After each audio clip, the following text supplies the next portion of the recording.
ओम शांति। एक भक्त की आर्त पुकार। क्या पुकार रहा है? मन तड़पत हरि दर्शन को आज। मन तड़प रहा है, मोहे दर्शन भिक्षा दे दो आज। पुकार रहा है, मांग रहा है कि हे प्रभु दर्शन दे दो। और जब ऐसी पुकारती हुई और तड़पती हुई आत्मा को भगवान मिल जाए तो कैसी खुशी और कैसा आनंद अंदर बरसेगा। जितनी अधिक तड़प उतनी अधिक खुशी, जितनी गहरी प्यास उतनी ही पाने के बाद वह खुशी।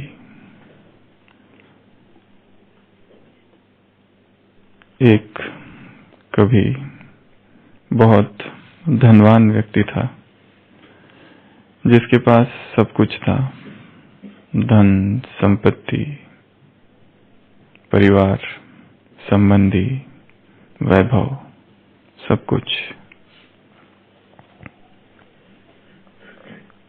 बहुत बड़ा धंधा, समाज में नाम, प्रतिष्ठा, ऐसा कुछ नहीं था जो उसके पास नहीं था। फिर भी वो अशांत रहता था, फिर भी नींद नहीं थी, फिर भी बेचैन था। ऐसा अशांत व्यक्ति जिसके पास सब कुछ था फिर भी शांति नहीं थी, आंतरिक सुख नहीं था। अध्यात्म में भी कई गुरुओं को खोजा, कई तीर्थ यात्राएं की, परंतु उसकी अशांति नहीं मिटी। तब किसी ने कहा कि फला गांव में कोई एक फकीर है, एक बहुत पहुंचा हुआ संत। यदि तुम उसके पास जाओ तो शायद हो सकता है तुम्हें वो शांति दे दे। तुम्हारा मन जिसे खोज रहा है वह सुख तुम्हें प्राप्त हो जाए। तो वो व्यक्ति, वो श्रीमंत व्यक्ति उस गांव में आता है और सोचता है कि मैं इतने पहुंचे हुए फकीर से मिलने जा रहा हूं, तो क्यों ना कुछ सौगात साथ में ले जाऊं। और वो एक थैली में बहुत सारे हीरे भरकर उस फकीर के पास पहुंचता है। फकीर एक पेड़ के नीचे बैठा हुआ होता है और ये व्यक्ति वो सारे हीरों की थैली लेकर उसके पास जाता है और फकीर के सामने वो थैली रख देता है फकीर कहता है कहो क्या चाहिए, तो वो सारा कुछ बताता है स्वयं के बारे में। मेरे पास ऐसी ऐसी चीजें हैं और ये सब होने के बाद में भी शांति नहीं है, सुख नहीं है। सब मिला हुआ होने के बाद भी अनमिला है, सब पाया हुआ होने के बाद भी अनपाया है। फकीर उसकी बातें सुनते रहता है और वो व्यक्ति कहता है मैंने सुना है केवल आप ही एकमात्र व्यक्ति हो जो मुझे शांत कर सकते हो, आप ही एकमात्र हो जो मेरी खोई हुई संपदा सुख की वापस लौटा सकते हो। जब वो बात कर ही रहा था तब वो फकीर जोर से झपटता है उस थैली पर, वो थैली हाथ में लेके भागने लगता है। तो व्यक्ति कहता है ये तो झूठा निकला, मैंने तो सुना था ये बहुत ही वैरागी है। और वो व्यक्ति भी उस फकीर के पीछे भागने लगता है। फकीर बहुत तेजी से भागता है, भागता है, भागता है और वो व्यक्ति भी उस फकीर के पीछे भागता है और चिल्लाता है ये फकीर झूठा है, ये लोभी है, इसके बारे में आज तक जो भी सुना था सब झूठ है, ये तो देखो मेरे पैसे लेके भाग रहा है, मेरे हीरे लेके भाग रहा है। और वो जोर जोर से बहुत तेजी से उस फकीर के पीछे भागता है। पर फकीर भी बहुत तगड़ा होता है, फुर्तीला। वो इतना तेज भागता है और उसे उस गांव के सारे रास्ते पता है, गली गली से गुजरता है। और वो व्यक्ति उसके पीछे, क्योंकि फकीर उसी गांव का होता है, उसे हर गली का पता होता है, छोटी छोटी गलियों से गुजरता है। और वो व्यक्ति कहता है पकड़ो पकड़ो पकड़ो, क्योंकि ये झूठा है। बहुत भागता है उसके पीछे, भागते भागते थक जाता है और पूछता है लोगों से किसी ने देखा? वो कहता है हाँ वो वहां बैठा था अभी थोड़ी देर पहले झाड़ के पास, वहीं होगा। और वो व्यक्ति वापस गांव के बाहर भागते भागते वहीं आता है और देखता है वो फकीर आराम से लेटा हुआ है और उसकी हीरो का थैला वहीं रखा हुआ है। वो भागता है, जोर से जाता है और अपना हीरे का थैला पकड़ लेता है। फकीर कहता है क्यों, मिल गई शांति?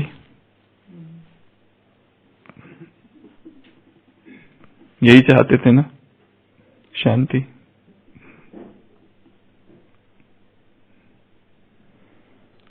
खो जाए कोई चीज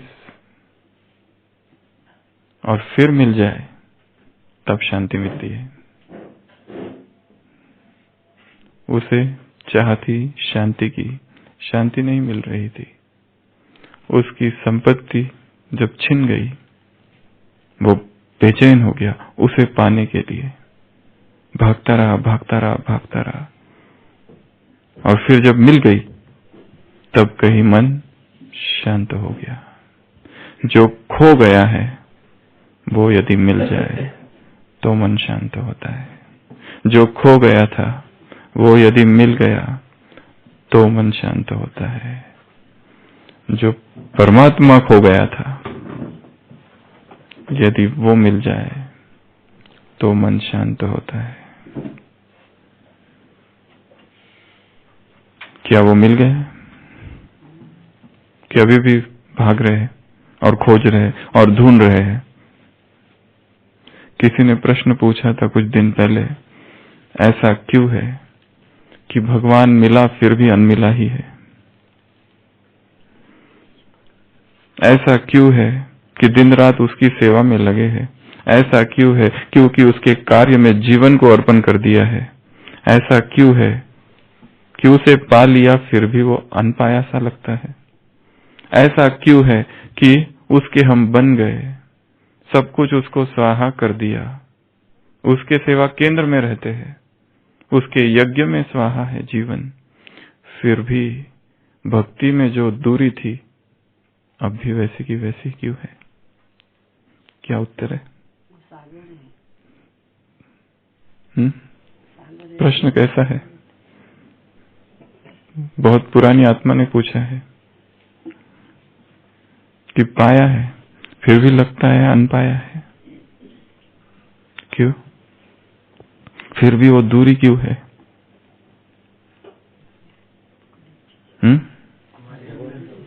क्या कारण है? उसको पाने के बाद जो उससे मिलता है वो नहीं,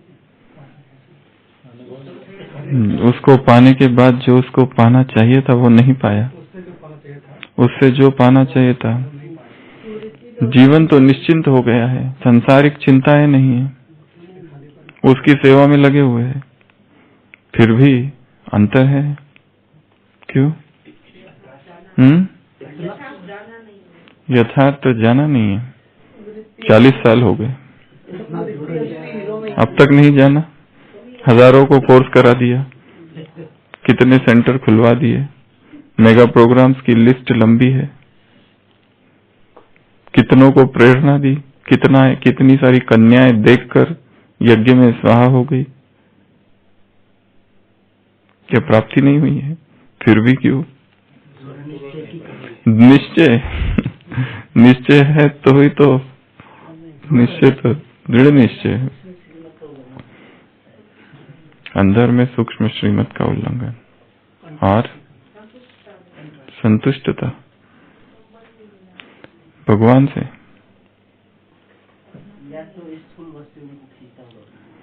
आज मुरली में कहा है बाबा ने, मेरे को जानने से तुम सब कुछ जान जाओगे।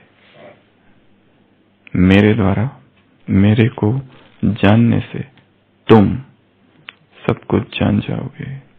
शायद उसको जाना ही नहीं, शायद उसको जानने का भ्रम है, शायद उसको पाया फिर भी अनपाया सा है। पाने के बाद जो होना चाहिए था शायद वो नहीं हुआ है। शायद ऐसे ही मिल गया, चाहते नहीं थे फिर भी मिल गया जबरदस्ती। हम तो चाहते ही नहीं थे, वही आया पास में। एक होता है जब प्यास है, जब तड़प है, जब हम पाना चाहते थे, मन तरपत हरि दर्शन को आज, मोरे तुम बिन बिगड़े सगरे काज। मेरे कोई भी काम तुम्हारे बगैर हो नहीं रहे, काम तो तब भी हो रहे थे, फिर भी ये मिल गया। शायद इसलिए तड़प भी नहीं थी और प्राप्ति की खुशी भी नहीं है। तड़प और भी कोई कारण हो सकता है? प्रश्न का उत्तर में कंपैरिजन, करेक्शन, कोटेशन मुरली चली है इस पर कभी। और क्यों? पाया है परंतु तृप्ति नहीं है। पाया है। साधकों की भी 4 कैटेगरीज बताई है शिष्यों की। पहला है विद्यार्थी, जिसे कोई खास इंटरेस्ट नहीं है साधकों की कैटेगरीज में। एक होता है शिष्य विद्यार्थी, जिसकी तो कोई इच्छा ही नहीं थी कि टीचर आके पढ़ाए। वो तो ये सोचता है कब पढ़ाई पूरी हो पता नहीं, और कब पीरियड पूरा हो। वो तो रुकना ही नहीं चाहता क्लास में, उसको तो खेल खींचता है, उसको तो बाहर कहीं जाना है। परंतु क्या करो, माँ बाप ने जबरदस्ती एडमिशन दे दी। वो सोचते थे कि यही हमारा टीचर है, तुम्हारा भी टीचर यही बनना चाहिए, ये स्कूल बहुत अच्छी है, इसके लिए जबरदस्ती एडमिशन करा दी। एक वो कैटेगरी है भगवान को पाने वालों में। उसकी तो इच्छा ही नहीं है किताब पढ़ने की, उसका मन कहीं बाहर है। और वैसे भी बच्चों का मन तो बाहर ही होता है। जैसे एक स्कूल में एक शिक्षक अपने विद्यार्थियों को भौतिकी, फिजिक्स पढ़ा रहे थे, और उन्होंने कहा कि देखो तुम बच्चों, वो था न्यूटन, बाग में बैठा था, सेब गिरा और उसने गुरुत्वाकर्षण शक्ति को खोज निकाला, कुछ सीखो। तो एक बच्चे ने हाथ खड़ा किया और कहा, न्यूटन कहाँ बैठा था? बाग में, वहां सेब का झाड़ था। यहाँ ना तो बाग है और ना तो सेब का झाड़ है, और आप जाने भी नहीं देते, तो हम कैसे ढूंढे?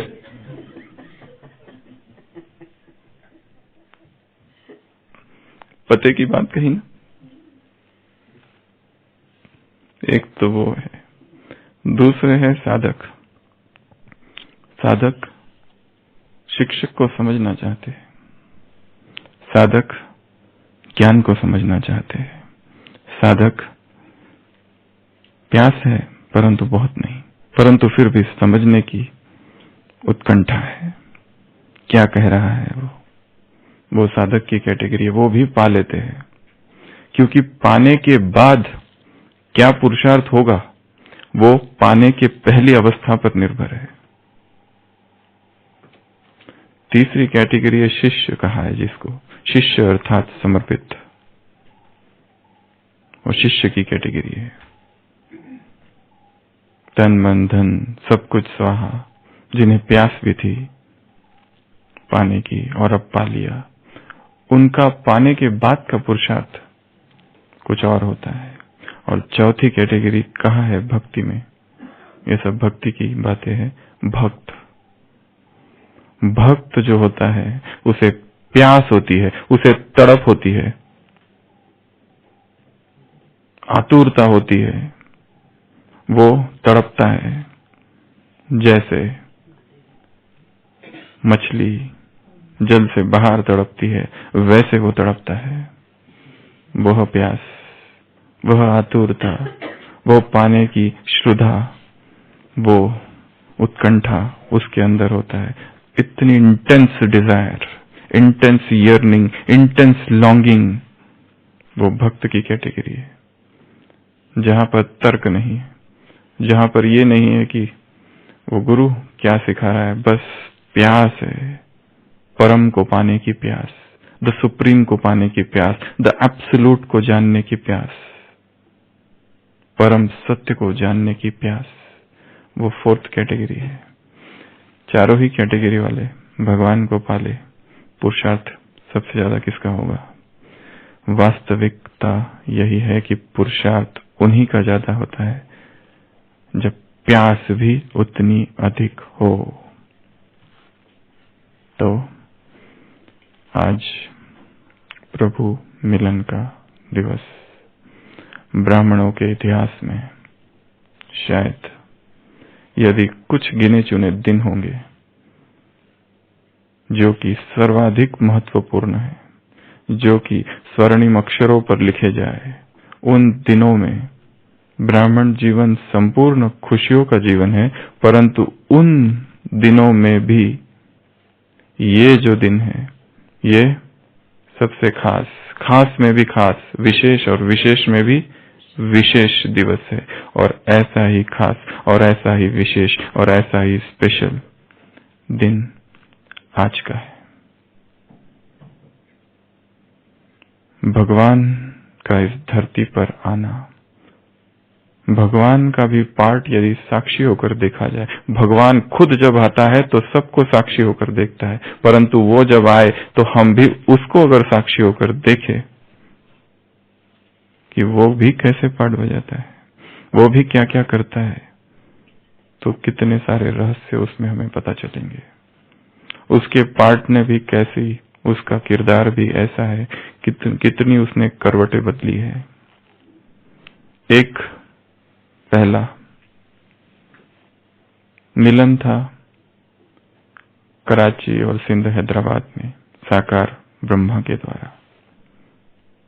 वो दिन कुछ और थे, वो भी मिलन था पर कुछ और मिलन था। वो उसमें ज्ञान स्पष्ट नहीं था, केवल भावनाएं, निश्चय, समर्पण, सब कुछ था। सब कुछ कर गुजर जाने की तैयारी थी। वो एक समय था जब भगवान ने इतनी मुरलियों में कुछ स्पष्ट नहीं किया था, साक्षात्कार था। वो एक समय। दूसरा, साकार ब्रह्मा द्वारा मधुबन में परमात्मा मिलन, वो दूसरा पार्ट चला। भगवान ने भी पार्ट कैसे बदला, पहले उधर, फिर ब्रह्मा के द्वारा मधुबन में पाठ,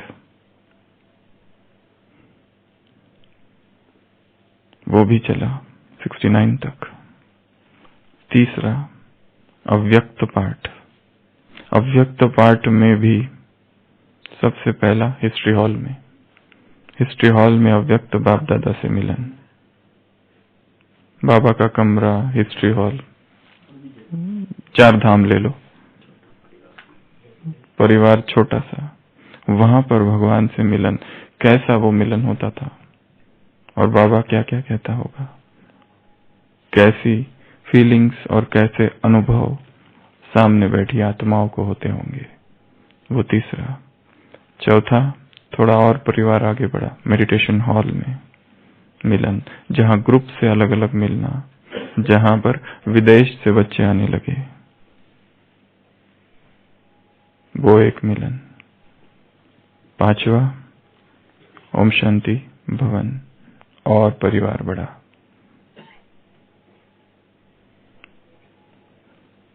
बड़ा बड़ा ग्रुप मिलना, पहले छोटा छोटा, यहाँ और बड़ा बड़ा, ये एक पार्ट था। अगला शांतिवन। शांतिवन में भी एक वो मिलन था, 6वां, जब निश्चिंत था। ज्ञान सरोवर में एक बार वो निश्चिंत था और नियमित था, वो शांतिवन का एक पार्ट, 6वां। 7वां, शांतिवन में ही मिलन, परंतु अनियमित होते गया, अनिश्चिंत होते गया, और वो स्टेज पर जो था मिलना और लंबा लंबा समय तक रहना, वो बंद हुआ, जो कि अब भी चल रहा है और शायद एक 8वां अब आने वाला है। वो क्या होगा वो पता नहीं, और वो कैसा होगा वो भी पता नहीं। तब शायद ये स्टेज होगा या नहीं होगा वो भी पता नहीं, वो अज्ञात है, अननोन, पर वो भी होगा। अभी हम उस 7वीं अवस्था में हैं जहां पर स्टेज तो है, सब है, परंतु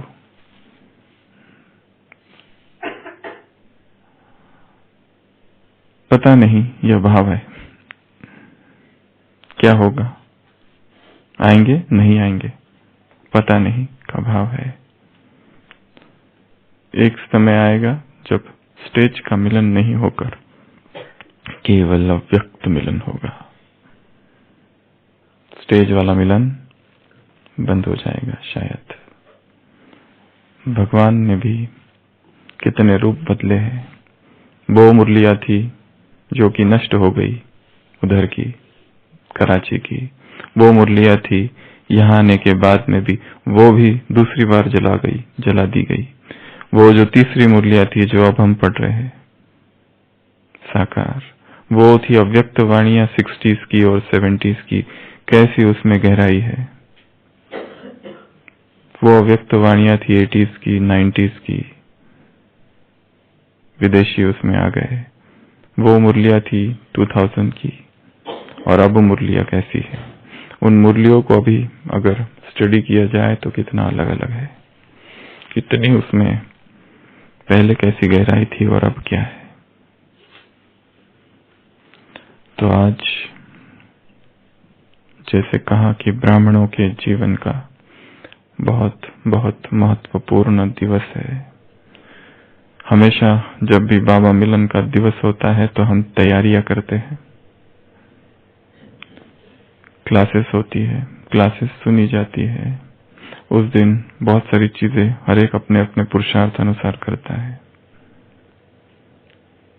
आज भी हम ऐसी कुछ बातें देखेंगे, परंतु क्या करना है ये तो सबने सुन रखा है, परंतु क्या होना चाहिए, क्या क्या तैयारी करे, शायद सभी को पता है। परंतु हम वो बातें न देखकर कुछ दूसरी बातें देखेंगे। गीत में सुना, मन तड़पत हरि दर्शन को आज। तड़प, प्यास, यह प्यास जितनी गहरी होगी, यह तड़प जितनी सघन होगी, उतना ही गहरा अनुभव होगा। तड़पना अर्थात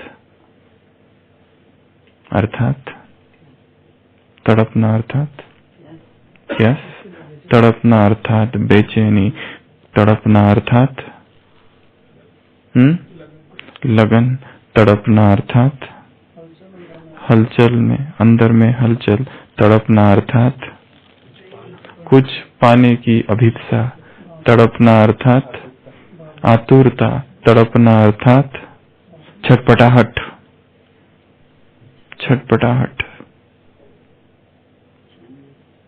जैसे मछली, तो जितनी गहरी प्यास होगी और जितनी गहरी तड़प होगी उतना ही भगवान से मिलने का आनंद होगा, खुशी होगी। और हर एक चाहता है कि हम भगवान से जब मिले तो हमारा ये मिलन यादगार हो जाए।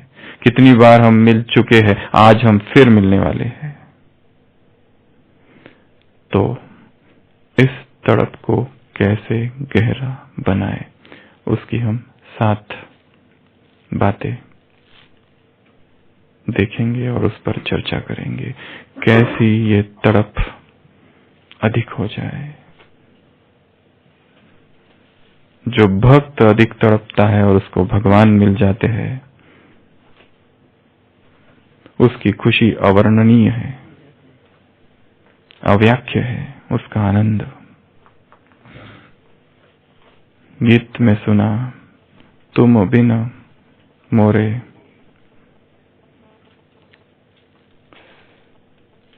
सगरे काज, सारे ही काज, सारे ही कार्य, सारे ही काम अधूरे हैं। कितना अद्भुत गीत था जो सुना। गीत को लिखने वाला व्यक्ति हिंदू नहीं था, गीत को गाने वाला व्यक्ति भी हिंदू नहीं है, संगीत जिसने दिया वो भी हिंदू नहीं है था, पर कैसा रस है मोहम्मद रफी का गाया हुआ वो गीत। नौशाद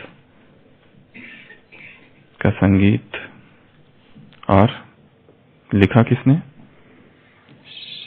शौकीला, ऐसे कोई एक नाम है। तीनों ही मुस्लिम थे, परंतु कैसी उसमें गहराई है और भक्त के हृदय की कैसी बातों का वर्णन है।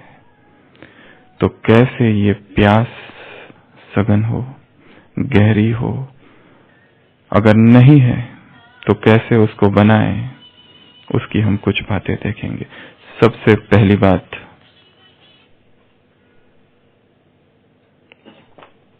जिससे ये मिलन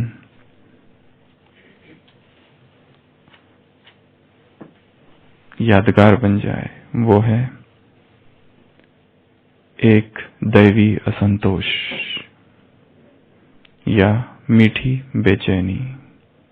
जो कुछ संसार में है और जो भी साधन प्राप्त है और जो भी सुख है और जो भी वैभव है और जो भी मित्र है और जो भी संबंधी है और जो कुछ भी इस संसार में दिखाई दे रहा है, वो कुछ भी वास्तव में आत्मा की प्यास कभी नहीं बुझा सकता, क्योंकि सभी नश्वर है, क्योंकि सभी आदि अंत वाला है।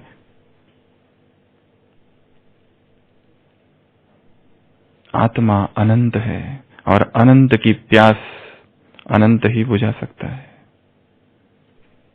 अनंत को कभी भी आदि अंत वाला संतुष्ट नहीं कर सकता। इसके लिए जो भी सुख सुविधाएं है,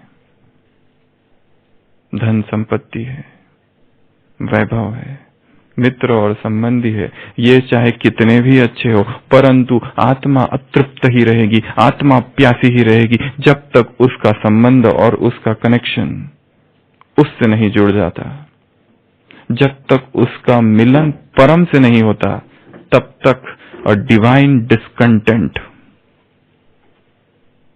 आत्मा में रहती है और वो रहनी चाहिए। हम कहते हैं हम संतुष्ट मनी हैं, वो दूसरी बात है। हम यहाँ बात कर रहे हैं दैवी असंतोष की, क्योंकि ये जो भी है, जो भी संसार में दिखाई दे रहा है, कभी भी आत्मा को भर नहीं सकता। सामर्थ्य नहीं है इनमें इतना। व्यक्ति भाग रहा है और भाग रहा है, संसार की वस्तुओं को एकत्र कर रहा है, सोच रहा है ये बच्चे मेरे हैं, ये पत्नी मेरी है, परंतु कोई पत्नी कभी किसी पति की प्यास नहीं बुझा सकती, ना कोई पति किसी पत्नी की प्यास बुझा सकता, ना कोई बच्चा किसी माँ बाप की और ना माँ बाप किसी बच्चों की, ना कोई मित्र किसी मित्र की, कोई संबंधी किसी और की, कोई राजा किसी प्रजा की, कोई प्रजा किसी राजा की। कभी भी कोई भी प्यास नहीं बुझा सकता, क्योंकि आत्मा की जो सबसे गहरी प्यास है वो है परमात्मा मिलन की, वो है स्वयं को जानने की। इसलिए डिवाइन डिस्कंटेंट। पाश्चात्य जगत में कभी कभी हुआ था लॉर्ड बायरन, उसने लिखा है स्लीप नॉट, मैं सो नहीं सकता। The thorn in my coach, मेरा जो बिस्तर है उसमें कांटा है। ईच डे, हर दिन, a trumpet soundeth in mine ear, it's echo in mine heart. हर दिन एक आवाज आती है, पता नहीं कौन सी अज्ञात आवाज है, परंतु आती है, सुनाई देती है और वो प्रतिध्वनित होती है। उसकी ध्वनि गुंजायमान है, सोने नहीं देती, सब कुछ है। इतनी प्रसिद्धि प्राप्त थी उसको। लॉर्ड बायरन, पर्सी बीसी शेली, बायरन और जॉन कीट्स, ये 3 लेखक थे 17वीं शताब्दी में यूरोप में, जिनको इतनी प्रसिद्धि प्राप्त थी। परंतु वो लेखक लिखता है sleep not, the thorn in my couch, each day a trumpet sounded in mine ear, it's echo in my heart. असंतोष था, क्योंकि तृप्ति नहीं हो सकती। प्रसिद्धि कितनी भी पालो, नाम सम्मान कितना भी मिल जाए, पद मिल जाए, प्रतिष्ठा मिल जाए, पदवी मिल जाए, सिंहासन मिल जाए, सम्मान मिल जाए, सत्कार हो जाए, क्या आत्मा तृप्त होगी इससे? कभी नहीं। आत्मा की प्यास कुछ और है। धन उसे कभी भी तृप्त नहीं कर सकता, व्यक्ति उसे कभी भी तृप्त नहीं कर सकता, साधन उसे कभी भी तृप्त नहीं कर सकते। इसके लिए जितना गहरा अनुभव यदि करना है परमात्मा का, उतनी ही दैवी असंतोष, दैवी अतृप्ति चाहिए, पहला। दूसरा, हम वो बातें देख रहे हैं जिससे आत्मा की तड़प फिर से जागृत हो जाए। ऐसी कुछ आत्माएं संसार में जन्म लेती है जिनको पहले से ही ये तड़प होती है। कल हम बात कर रहे थे वैराग की, एक कैटेगरी और है उसमें, जिन्होंने कुछ भी नहीं किया है, जन्म ही वैराग से लिया है, जन्मते ही वैराग, इनबिल्ट सॉफ्टवेयर डला हुआ है वैराग का।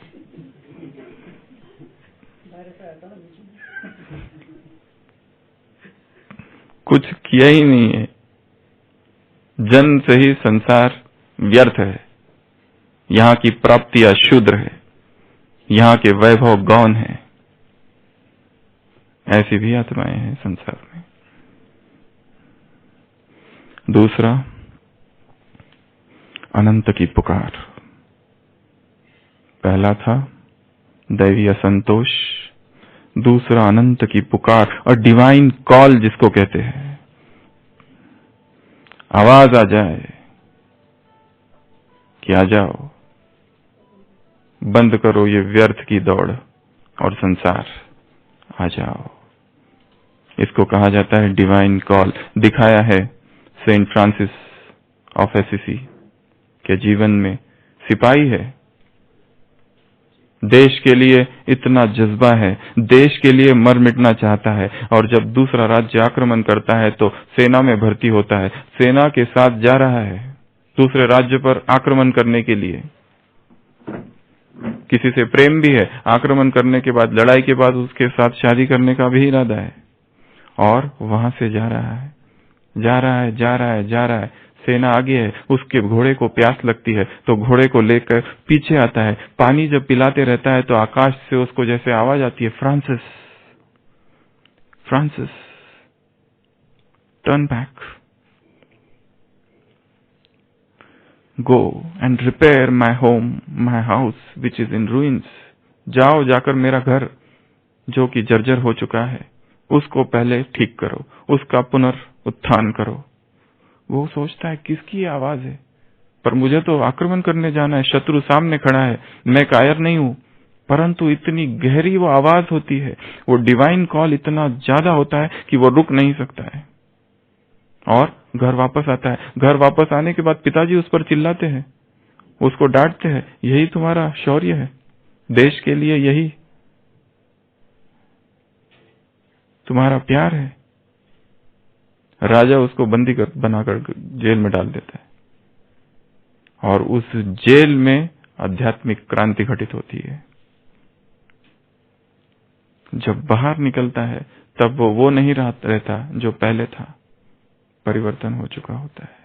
अब उसे संसार और जगत और देश और वो युद्ध नहीं करने हैं, अभी कुछ उसे और करना है। वो ढूंढता है और पहुंचता है उस चर्च के पास जहां पर पूरा वो चर्च जर्जर हो चुका है, वहां लोग नहीं आ रहे। वहां पर वो चर्च को फिर से बनाना चालू करता है, एक एक पत्थर ढूंढता है, गांव में जाता है और उस चर्च को बनाता है। फिर एक शिष्य और वो बहुत सारी बातें हैं आगे, कितनी गहरी प्यास और वो कॉल उसको आ गया वहां पर। तो कॉल, डिवाइन कॉल, और उसको सुनने के लिए मन उतना शांत चाहिए, तभी वो आवाज आएगी। क्योंकि सूक्ष्म घटनाएं हैं ये, सब नहीं शायद देख सके या सुन सके। सूक्ष्म घटनाएं, सूक्ष्म आवाज, कि वो आवाज कुछ कह रही है, स्टॉप। और जो यहां है और जिन्होंने पा लिया है, शायद वो भी जो भटक गए हैं, पाने के बाद भी साधनों में, व्यर्थ में, संबंध में, विकारों के सूक्ष्म स्वरूपों में, उदासी में, दुख में, नाराजगी में, शायद उनके लिए भी कॉल चाहिए, डिवाइन कॉल। और उस कॉल के लिए be still and know that I am God. Bible में एक जगह लिखा है, बी स्टिल, शांत हो जाओ, स्थिर हो जाओ, रुक जाओ, हलचल बंद करो, कहां भाग रहे हो, बी स्टिल, और ये जानो कि मैं परमात्मा हूं, मेरे अतिरिक्त तुम्हें और कुछ भी कहीं पर नहीं मिलेगा। पुकार, द डिवाइन कॉल, अनंत की पुकार जब होगी तब तड़प बढ़ेगी और फिर उस तड़प से परमात्मा मिलन होगा। तीसरा, प्यास, प्रभु को पाने की प्यास, थर्स्ट, परमात्मा को पाने की प्यास, वही चाहिए, उसके अतिरिक्त और कुछ भी नहीं चाहिए।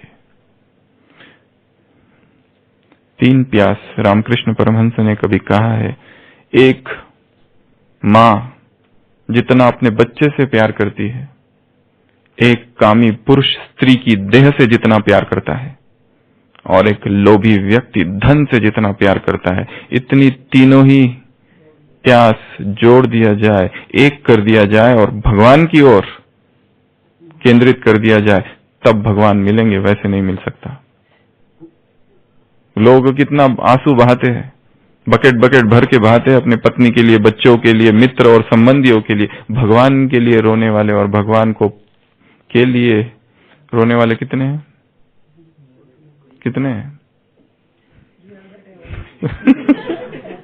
जो यहाँ बैठे हैं वो सभी है, सभी ने पुकारा है, परंतु ऐसी प्यास चाहिए, to the exclusion of everything. संसार और वो सारा एक तरफ। बाप तुम्हें उपाय बताते हैं और उपाय बाप के पास एक ही है। कौन सा आशीष भाई आज की मुरली? बाप तुम्हें एक ही उपाय बताते हैं बस, देह सहित, देह के सर्व संबंधों को भूल, मुझ बाप को याद करो। ये एक ही उपाय मेरे पास है, और कोई उपाय है ही नहीं।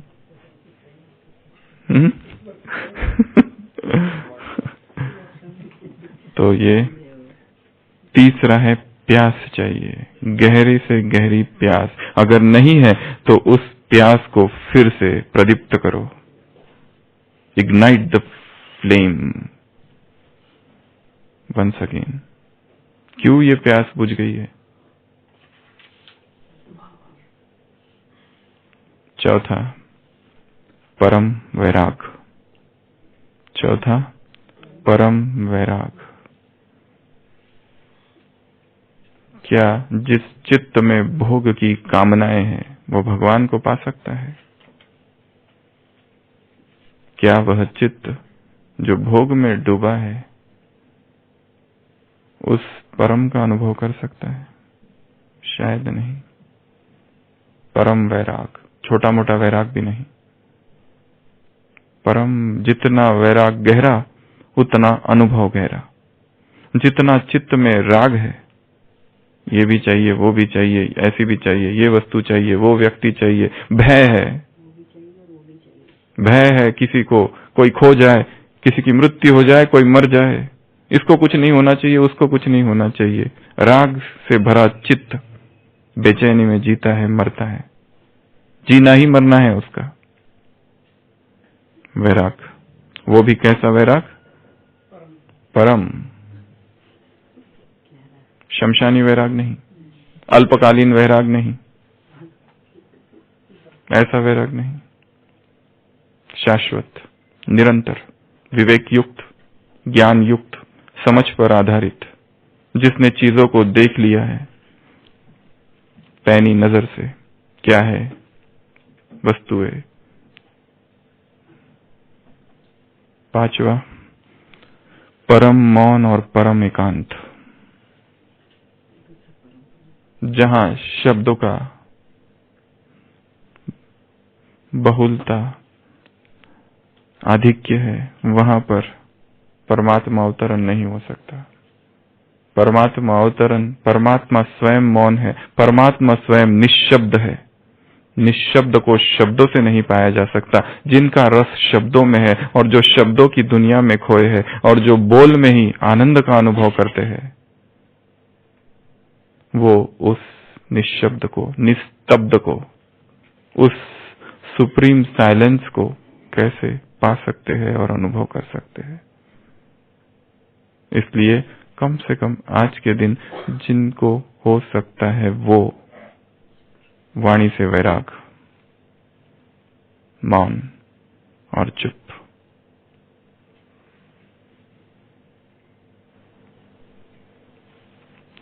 छठवा,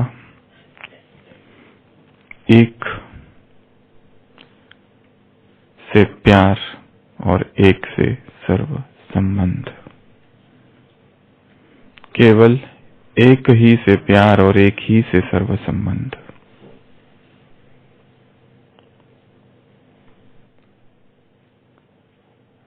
संसार में प्यार अगर बटा हुआ है, व्यक्तियों से प्यार बटा हुआ है, संबंधों में प्यार बटा हुआ है, तो वहां परमात्मा अनुभूति नहीं हो सकती। प्यार भी एक से और सर्व संबंध भी एक से। सर्व संबंधों का सैकरीन मैं हूं, सर्व संबंधों का रस एक से। सातवां, सब कुछ दांव पर लगाने की तैयारी। उस अनुभव को पाने के लिए, उसको पाने के लिए सर्वस्व दांव पर लगाने की तैयारी। और भी एक है, आठवां। 8 बातें हम देखेंगे और 8वां सबसे महत्वपूर्ण है उनके लिए जो कई बार बाबा से मिले हैं, और वो 8वां है प्रतिज्ञा। कौन सी प्रतिज्ञा? जब तुम मिलोगे और तुम जो कहोगे वो हम सब कुछ करेंगे। जो जो वो कहेगा उसका एक एक शब्द और उसका एक एक वाक्य हम जीवन में लाएंगे। ऐसी दृढ़ प्रतिज्ञा। अगर ऐसी प्रतिज्ञा करनी है तो कितनी तैयारी चाहिए, कि जो वाक्य मन की भूमि पर पड़ने वाले हैं वो भूमि उपजाऊ चाहिए। ऐसे ना हो कि वो वाक्य पड़े और चले जाए और हमें खबर ही नहीं। कितनी मुरलियां तो चली गई, आई और गई। सुना, गए नीचे, बैठे डायमंड हॉल में या कहीं सेंटर पर, स्क्रीन पर देखा, बाबा आए, मुरली चली, मुरली पूरी हुई। दूसरे दिन मुरली हाथ में आई, उसको एक बार पढ़ा, फिर थोड़ी सी चर्चा की और फिर रख दी, और उसके बाद में शायद ही कभी पढ़ी। उसके बाद शायद पता नहीं कहाँ रखी है। और अभी नया नया फिर से वही मिलन और फिर से वही प्रोसेस रिपीट। फिर से मुरली हाथ में, फिर से अंडरलाइन पूरा भर दिया, उसको लाल पीला नीला कर दिया, सुना दिया क्लास में स्टूडेंट्स को, उसके ऊपर क्विज कर ली, टेस्ट कर ली, प्रश्न बनाए, मुरली रिवाइज सुन ली या सुना दी, सब कुछ किया, परंतु शायद हाथ कहीं ना कहीं खाली ही रह गए। क्यों? क्योंकि जब सुन रहे थे तो मन की जो भूमि थी वो तैयार नहीं थी। वैराग की भूमि हो और वो सारी चीजें हो जो हमने कही। सबसे पहला दैवी असंतोष, एक बेचैनी। दूसरा एक पुकार, अनंत की पुकार। तीसरा प्यास, प्यास चाहिए। क्यों नहीं है प्यास? स्वयं को देखना है। क्या ये प्यास संसार की चीजों से बुझेगी? नहीं बुझ सकती। चौथा परम वैराग। पांचवा परम मौन, उस मौन का अभ्यास, उन अंतर्मुखता का अभ्यास। एटलीस्ट एक दिन तो, एटलीस्ट 5 बजे तक तो भी अगर मौन हो जाए तो गहरा अनुभव होगा। जो हो सकते हैं, जिनकी सेवाएं ऐसी है कि जिसमें मौन रहा जा सके, वो तो जरूर रहे। और विशेषतः जो बाहर से आए हैं, जो मधुबन निवासी नहीं है, वो तो बिल्कुल रह सकते हैं।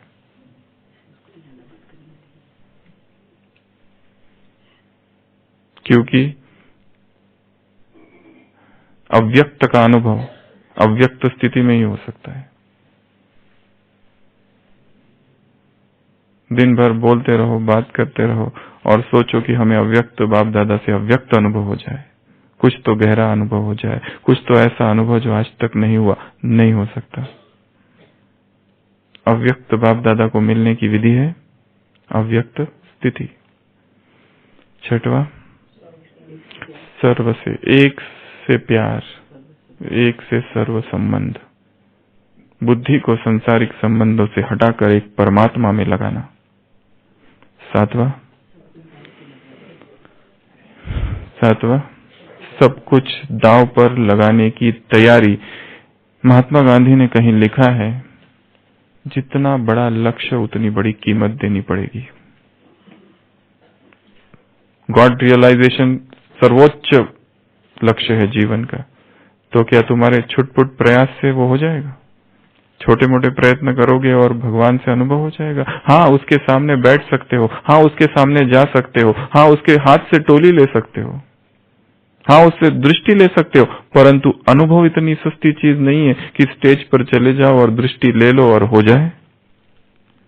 अनुभव तो शायद होगा, दूर बैठी है कोई माता, उसको कुछ भी दिखाई नहीं दे रहा है क्या हो रहा है, स्क्रीन भी इतना दूर है, टीवी भी इतना दूर है, उसमें भी दिखाई नहीं दे रहा है, परंतु प्रेम अंदर से इतना है, शायद जन्म जन्म की प्यास थी, अनुभव उसको होगा।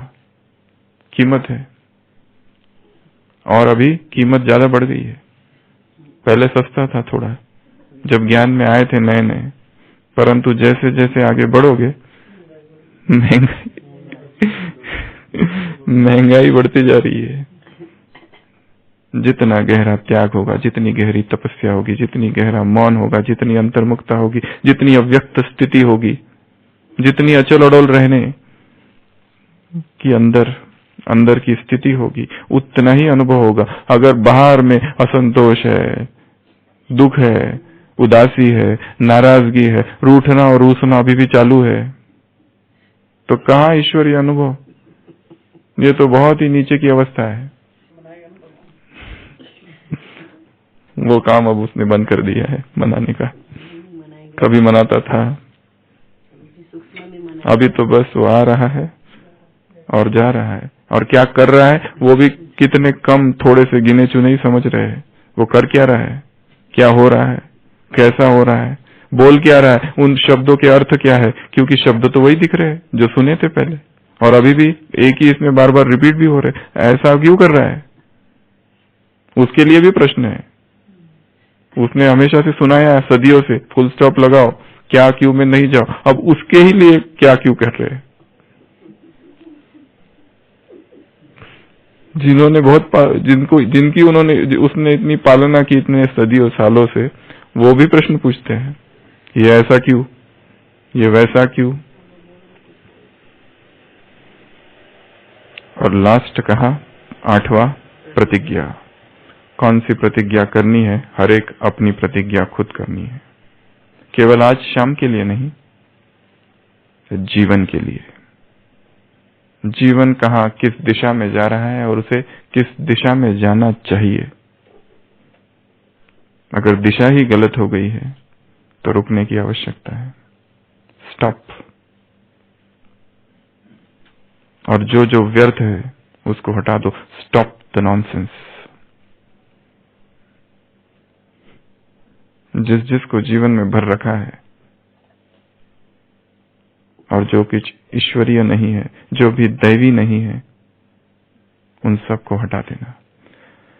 जब ऐसी तड़प होगी तब भगवान से मिलन होगा, और उस मिलन में कुछ अनुभव होगा, और वो अनुभव ही फिर आगे परिवर्तन लाएगा। नहीं तो परिवर्तन कैसे आएगा? गहरा अनुभव चाहिए गहरे परिवर्तन के लिए, गहरी महसूसता चाहिए गहरे परिवर्तन के लिए, शाश्वत अनुभव चाहिए शाश्वत परिवर्तन के लिए। गए और बैठे और सुना और आ गए। जाते जाते भी संसारिक बातें चल रही थी, आते आते भी कुछ दूसरी ही बातें चालू है, और बीच में खाली बीच में वो मिलन हुआ है, तो क्या अनुभव होगा? और यही तो समय है अनुभव करने का साकार में। पता नहीं ये पाठ कब बंद हो जाए, फिर होगा, फिर केवल यादें है। ऐसे समय, ऐसा दिन फिर नहीं आएगा। इसलिए प्रतिज्ञा, क्या करना है? तुमसे मिलेंगे और उसके बाद क्या करना है, ठीक है? ओम शांति।